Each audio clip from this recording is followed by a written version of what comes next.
Back to clean news UP. चलिए देखते हैं उत्तर प्रदेश की 25 फटाफट बड़ी खबरों को। इससे पहले आप न्यूज को कहां से देख रहे हैं हमें कमेंट में बताना बिल्कुल ना भूलें। साथ ही हमारे फेसबुक पेज को भी फॉलो करें। फेसबुक पेज का लिंक डिस्क्रिप्शन में दिया गया है।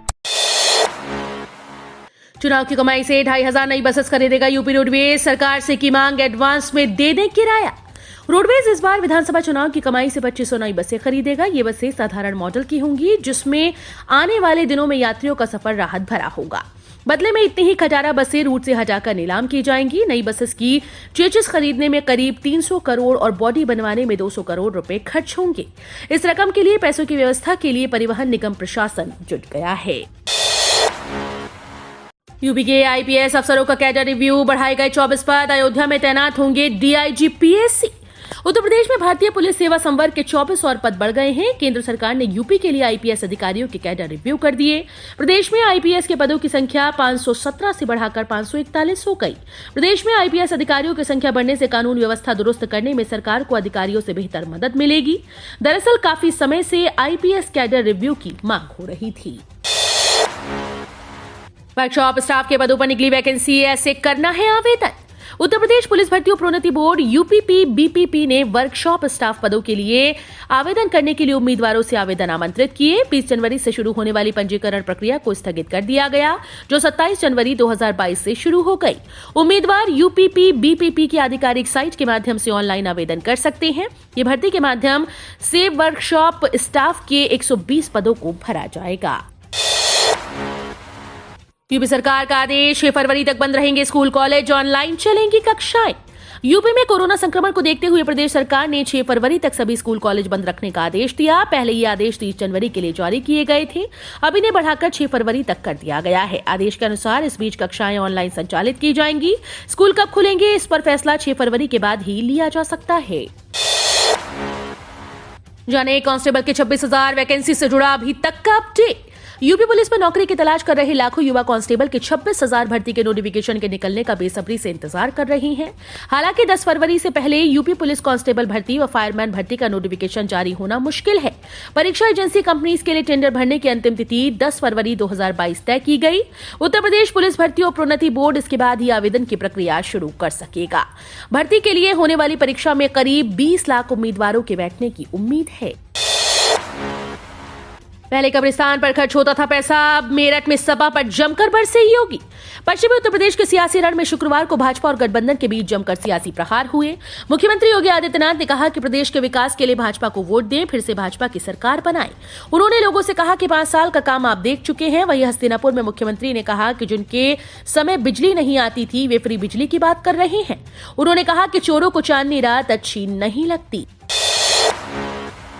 प्रियंका गांधी बोली, जातिवादी और सांप्रदायिक राजनीति से युवाओं को नहीं मिलेगा रोजगार।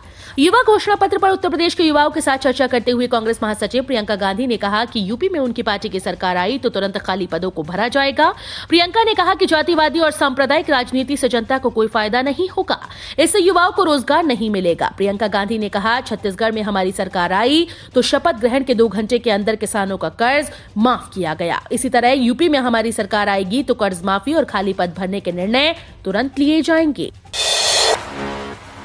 अखिलेश यादव के पास बम कारतूस और गुंडे हैं, हमारे पास यूपी की 24 करोड़ जनता का प्यार, केशव मौर्य। शुक्रवार को आगरा की 3 विधानसभा सीटों पर मतदाताओं से बातचीत के दौरान में उप मुख्यमंत्री केशव प्रसाद मौर्य ने विपक्षी पार्टी पर जमकर हमला बोला। उन्होंने कहा कि जिस तरह से जनता ने 2017 के चुनाव में भाजपा को आशीर्वाद दिया था और आगरा की सभी 9 सीटों पर कमर का फूल खिलाया था, उसको एक बार फिर से जनता दोहराने का काम करेगी। डिप्टी सीएम ने जनता से कहा कि डबल इंजन की सरकार ने अपनी प्राथमिकता में सबसे ऊपर कानून व्यवस्था को रखा। यूपी के कई जिलों में सतर्क रहने के निर्देश, रेलवे ने भी जारी किया अलर्ट। रेलवे भर्ती परीक्षा परिणाम आने के बाद देश भर में हो रहे हंगामे और बिहार में बंद को देखते हुए रेलवे ने उत्तर प्रदेश के विभिन्न स्टेशन को हाई अलर्ट पर रखा है। रेलवे स्टेशन और पटरियों की निगरानी के लिए सुरक्षा व्यवस्था बढ़ा दी गई।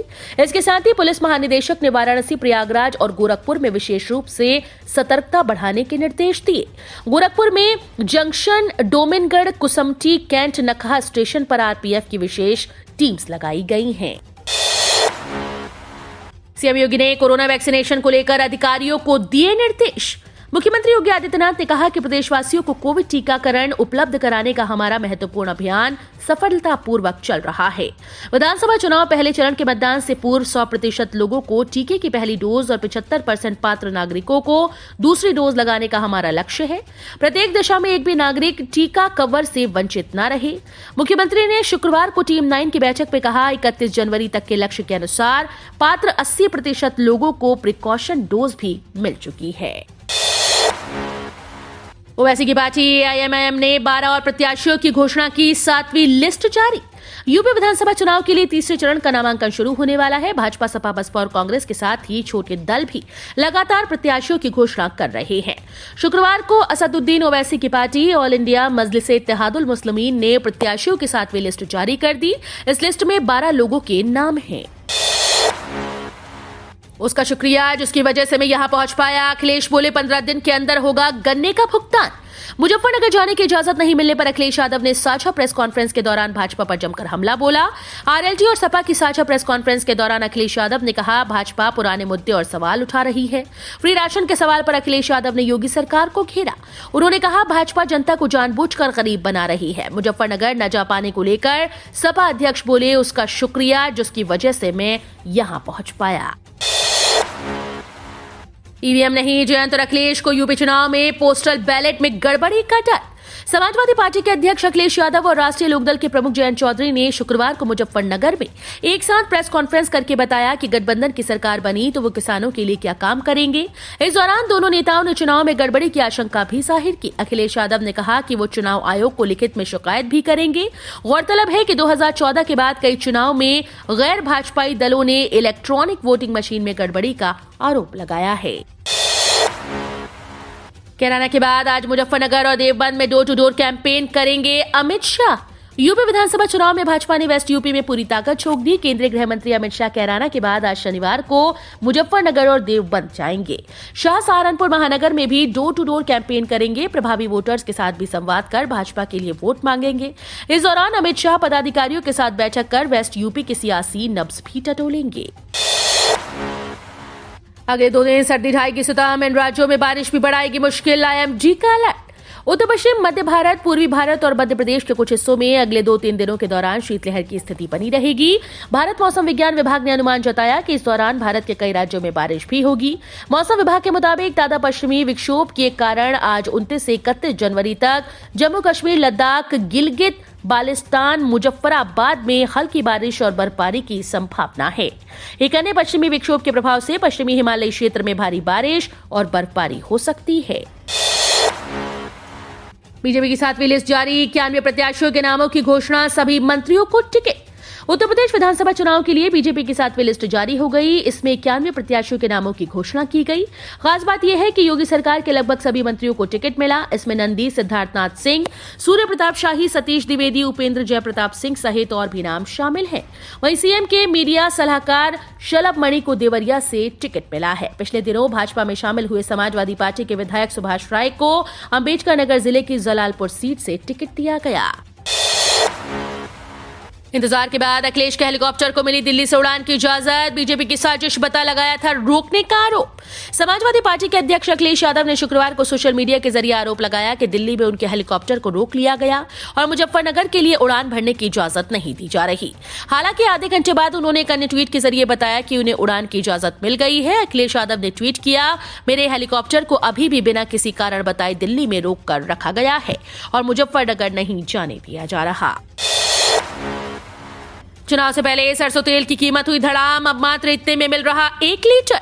कोरोना के चलते आम आदमी की जेब वैसे ही भारी हो गई। इसी बीच पेट्रोल, डीजल हो या खाद्य पदार्थ के दामों में कुछ न कुछ गिरावट तो आ रही है। साथ ही साथ आपको बता दें कि लंबे समय से चल रहे सरसों के तेल के दामों में भी गिरावट आई। पिछले कुछ दिनों से सरसों तेल के दाम 200 रुपए से गिरकर 185 हुए। वहीं अब सरसों तेल के दामों में और भी गिरावट आ गई है। बजट से पहले केंद्र सरकार का बड़ा फैसला। डॉक्टर नागेश्वर अक्टूबर 2019 में प्रधानमंत्री की इकोनॉमिक एडवाइजरी काउंसिल के पार्ट टाइम मेंबर रह चुके हैं। केंद्र सरकार ने डॉक्टर वी अनंत नागेश्वरम को देश का नया मुख्य आर्थिक सलाहकार नियुक्त किया। वित्त मंत्रालय ने शुक्रवार को एक ट्वीट के जरिए इस बात की जानकारी दी। वित्त मंत्रालय ने कहा कि सरकार ने डॉक्टर वी अनंत नागेश्वरन को देश का नया मुख्य आर्थिक सलाहकार नियुक्त किया और उन्होंने अपना प्रभार संभाल लिया है। यूजर्स के लिए बड़ी खुशखबरी, अब आएंगे 30 दिन की वैलिडिटी वाले रिचार्ज प्लान। मोबाइल के प्रीपेड ग्राहकों के लिए भारी राहत वाली खबर है। अब 1 महीने के रिचार्ज की वैलिडिटी 28 दिन नहीं बल्कि 30 दिन की होगी। भारतीय दूरसंचार नियामक आयोग ने टेलीकॉम टैरिफ में संशोधन करते हुए नया आदेश जारी किया। इसमें कहा गया कि टेलीकॉम सर्विस प्रदाता कंपनीज को अपने टैरिफ में महीने में 30 दिनों की वैधता करनी होगी। टेलीकॉम कंपनीज महीने में 28 दिन की ही वैलिडिटी दे रही थी। ग्राहकों की मांग को देखते हुए नए नियामक आयोग ने ये फैसला लिया है कि validity period of tariff order के तहत आयोग ने फैसला लिया। भारत का सबसे बड़ा ईवी चार्जिंग स्टेशन गुरुग्राम में नेशनल हाईवे पर खुला। फास्ट चार्जिंग से टेंशन होगी दूर। ईज ऑफ डूइंग बिजनेस कार्यक्रम में भारत के सबसे बड़े चार्जिंग स्टेशन की शुरुआत शुक्रवार को ई हाईवे के तकनीकी pilot national highway for electric vehicle के अंतर्गत गुरुग्राम के सेक्टर 52 में इलेक्ट्रीफाई हब से हुई। 100 चार्जर्स वाले इस स्टेशन को आज से प्रमाणन, अनुपालन और सुरक्षा अनुदेश मानकों के निरीक्षण के लिए खोला गया, जिसमें ऊर्जा मंत्रालय द्वारा जनवरी 2022 में जारी संशोधित दिशा निर्देश और मानकों पर खरा उतरने वाला ये अब तक पहला बड़ा चार्जिंग स्टेशन होगा। रेलवे भर्ती मामले की जांच करेगी 5 सदस्यीय कमेटी। 16 फरवरी तक यहां भेजें अपनी आपत्तियां। रेलवे में नॉन टेक्निकल पॉपुलर कैटेगरी के तहत विभिन्न श्रेणी में भर्ती के लिए हुई पहले चरण की परीक्षा की जांच 5 सदस्यीय टीम करेगी। पहले चरण की परीक्षा का परिणाम आने के बाद जगह जगह अभ्यर्थियों के हंगामे को देख रेल मंत्रालय ने हाई पावर कमेटी गठित कर दी। 16 फरवरी तक अभ्यर्थी अपनी आपत्तियां भेज सकते हैं। पूर्वोत्तर रेलवे के मुख्य जनसंपर्क अधिकारी पंकज कुमार सिंह ने बताया कि 15 फरवरी से प्रारंभ होने वाली द्वितीय चरण की कंप्यूटर आधारित परीक्षा एवं 23 फरवरी से प्रारंभ होने वाली प्रथम चरण की कंप्यूटर आधारित परीक्षा स्थगित कर दी गई है। बसपा प्रत्याशियों की एक और सूची जारी, 53 नामों की घोषणा। बसपा सुप्रीमो मायावती ने शुक्रवार को विधानसभा चुनाव के चौथे चरण के लिए 53 उम्मीदवारों की सूची जारी की। पुराने चेहरों में नरैनी सुरक्षित सीट से गया चरण दिनकर को दोबारा मौका दिया गया। लखनऊ की बख्शी का तालाब सीट से नकुल दुबे का टिकट काट दिया गया। लखनऊ की मोहनलालगंज सीट से पिछला चुनाव लड़ने वाले राम बहादुर भाजपा में शामिल हो गए। इस सीट से देवेंद्र कुमार सरोज को उम्मीदवार बनाया गया। बसपा ने चौथे चरण के लिए घोषित उम्मीदवारों में मुस्लिम 15, अनुसूचित जाति 14, अन्य पिछड़ा वर्ग 11 और सवर्ण 13 उम्मीदवार उतारे हैं। बोले बीएचयू के वैज्ञानिक, कोरोना महामारी अब खात्मे की ओर, फरवरी अंत तक दिखने लगेगा असर। भारत में कोरोना संक्रमण खात्मे की ओर है। अब यहां दूसरी या तीसरी लहर जैसी स्थिति नहीं आने वाली। दुनिया के किसी कोने में चाहे कोरोना को कोई नया वेरिएंट आ भी जाए, पर भारत सुरक्षित रहेगा। ये दावा है बनारस हिंदू विश्वविद्यालय के जंतु विभाग विज्ञान के प्रोफेसर, कोविड विशेषज्ञ प्रोफेसर ज्ञानेश्वर चौबे का। ग्राहकों के लिए जरूरी खबर, 1 फरवरी से बदल जाएंगे बैंक से जुड़े महत्वपूर्ण नियम। 1 फरवरी 2022 से कई बैंकों के नियम बदलने वाले हैं, जिससे ग्राहकों को परेशानी का सामना करना पड़ सकता है। वहीं अगर आप state bank of India, national bank और बैंक ऑफ बड़ौदा के ग्राहक हैं तो ये खबर आपके लिए बेहद जरूरी है। वहीं ट्रांजैक्शन, एटीएम नियम, सही पैसे के लेन देन के मामले में आंखों को परेशानी का सामना न करना पड़े, इसके लिए जरूर देखें। दरअसल अगर आप एसबीआई बैंक के ग्राहकों के लिए बड़ी खबर है। एसबीआई में पैसे ट्रांसफर करना महंगा होने वाला है। 1 फरवरी से आईएमपीएस ट्रांजैक्शन में एक नया स्लैब जुड़ रहा है। अगले महीने से 2 लाख से 5 लाख के बीच एक बैंक ब्रांच से आईएमपीएस के माध्यम से पैसे भेजना महंगा होगा। इसमें 20 रुपए प्लस जीएसटी के साथ लोग पैसे ट्रांसफर कर पाएंगे। तो ये थी आज की 25 फटाफट बड़ी खबरें। अगर आपको न्यूज पसंद आई हो तो वीडियो को लाइक और शेयर जरूर करें। धन्यवाद।